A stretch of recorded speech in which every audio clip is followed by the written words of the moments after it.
എല്ലാവർക്കും നമസ്കാരം. സുപ്രഭാതം. ഇന്ന് വയോജന ദിനം. തിരക്ക് പിടിച്ച ജീവിതചര്യകൾക്കിടയിൽ എല്ലാവരെയും എല്ലായ്പ്പോഴും ഓർക്കാൻ കഴിഞ്ഞെന്ന് വരില്ല. അതുകൊണ്ട് തന്നെ നാം എല്ലാത്തിനും ഓരോ ദിവസം മാറ്റിവെച്ചിരിക്കുകയാണ്. അച്ഛനെ, അമ്മയെ, സുഹൃത്തിനെ, അധ്യാപകനെ, കമിതാവിനെ എല്ലാം ഓർക്കാൻ ഓരോ ദിവസം. ഇപ്പോൾ സോഷ്യൽ മീഡിയയിൽ ആവർത്തിച്ചു കേൾക്കുന്നൊരു വാചകമാണ് age is only a number. വയസ്സ് വെറും അക്കമാണ്. ബാല്യം, കൗമാരം, യൗവനം, മധ്യവയസ്സ് തുടങ്ങിയ അവസ്ഥകൾ അനുഭവിച്ച ശേഷമാണ് വൃദ്ധാവസ്ഥയിലേക്ക് എത്തുന്നത്. ഭഗവത്ഗീതയുടെ 2-ാം അധ്യായത്തിലെ 13-ാം ശ്ലോകം ഇങ്ങനെയാണ് പറയുന്നത്: ദേഹിനോസ്മിൻ യഥാ ദേഹേ കൗമാരം യൗവനം ജരാ തഥാ ദേഹാന്തരപ്രാപ്തി ധീരസ്തത്ര ന മുഹ്യതി. വാർദ്ധക്യവും ജീവിതത്തിൽ സ്വാഭാവികമായി വന്നു ചേരുന്നതാണ്. അതിൽ പ്രത്യേകിച്ച് ആകുലപ്പെടേണ്ടതില്ല. വയോജനങ്ങളെക്കുറിച്ച് പൊതുവേയുള്ള ധാരണ നരച്ച തലയും ജലബാധിച്ച ദേഹവും വടികുത്തിയുള്ള നടത്തവും പലപ്പോഴും മാറാരോഗങ്ങൾ കാരണം ശയ്യാവലംബികളും എന്നതാണ്. ഇവരെ കൊണ്ട് ഇനി ഒന്നിനും കൊള്ളില്ല എന്ന ചിന്താഗതിയോടെ സമൂഹം അവരെ അവഗണിക്കുകയോ ഒറ്റപ്പെടുത്തുകയോ ചെയ്യുന്നുമുണ്ട്. വയോജനങ്ങളും കൂടി ചേരുമ്പോഴാണ് ഒരു ജനത പൂർണ്ണതയിലേക്ക് എത്തുന്നത്. മാത്രമല്ല, അവരിൽ പലരും സഞ്ചരിക്കുന്ന വിജ്ഞാനകോശങ്ങളുമാണ്. വിദുരർ പറഞ്ഞത് വൃദ്ധന്മാരില്ലാത്തൊരു സഭയല്ല എന്നാണ്. മുതിർന്ന പൗരന്മാരെ സൗകര്യപൂർവ്വം ഒഴിവാക്കുന്നത് ശരിയായ പ്രവണതയല്ല. ജീവിതത്തിൽ നല്ലൊരു ഭാഗം വരും തലമുറയ്ക്ക് വേണ്ടി സർവം മറന്ന് സർവം സഹിച്ച് ജീവിച്ചവർ വൃദ്ധാവസ്ഥയിലും നരകിച്ച് കഴിയാനിടവരുന്നത് കഷ്ടമാണ്. ബർണഷോയുടെ പ്രശസ്തമായൊരു പ്രസ്താവന എങ്ങനെയാണ്: we don't stop playing because we grow old, V grow old because we stop playing.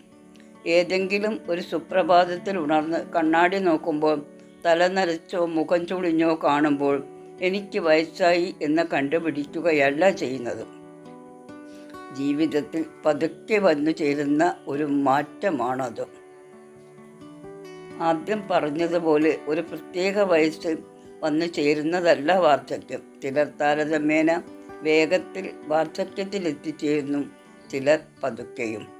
2036 അതായത് 12 വർഷം കഴിയുമ്പോൾ കേരളത്തിലെ ജനസംഖ്യയിൽ 22.8% വയോജനങ്ങളായിരിക്കും.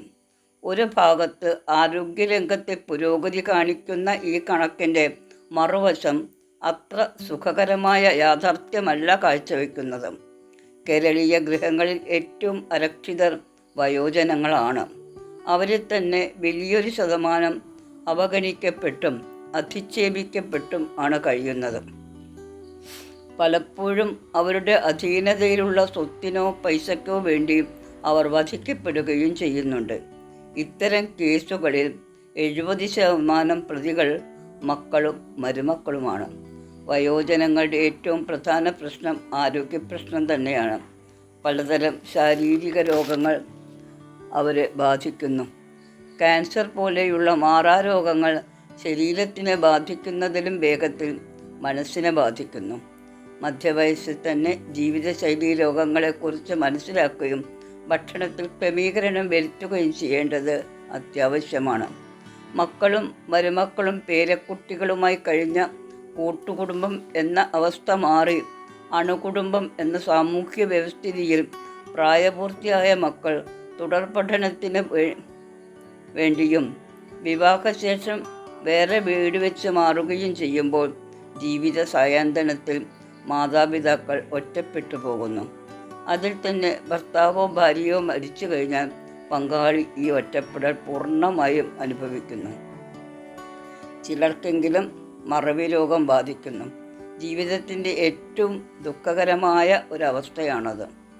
മറവി രോഗം ബാധിക്കാതിരിക്കാൻ മനഃശാസ്ത്രജ്ഞർ പല പോംവഴികളും നിർദ്ദേശിക്കുന്നുണ്ട്. സംഗീതം, നൃത്തം, മാനസിക വ്യാപാരങ്ങളെ ഉത്തേജിപ്പിക്കുന്ന സുഡോക്കു പോലെയുള്ള കളികൾ, ഒരു പുതിയ ഭാഷ പഠിക്കാൻ ശ്രമിക്കുക തുടങ്ങിയവ അതിൽ ചിലത് മാത്രമാണ്. എല്ലാ ദിവസവും അരമണിക്കൂർ നടക്കുക എന്നത് ശരീരത്തിനും മനസ്സിനും ആരോഗ്യം പ്രദാനം ചെയ്യുന്നു. ഇതിനൊക്കെയും പുറമെയാണ് സാമ്പത്തിക പ്രശ്നങ്ങൾ.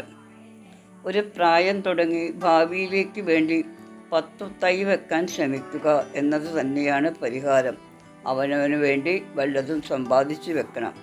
സർക്കാർ പ്രഖ്യാപിച്ച വയോജന ക്ഷേമ ബിൽ നടപ്പിൽ വന്നാൽ മുതിർന്ന പൗരന്മാർക്ക് തുലവും ആശ്വാസമായിരിക്കും.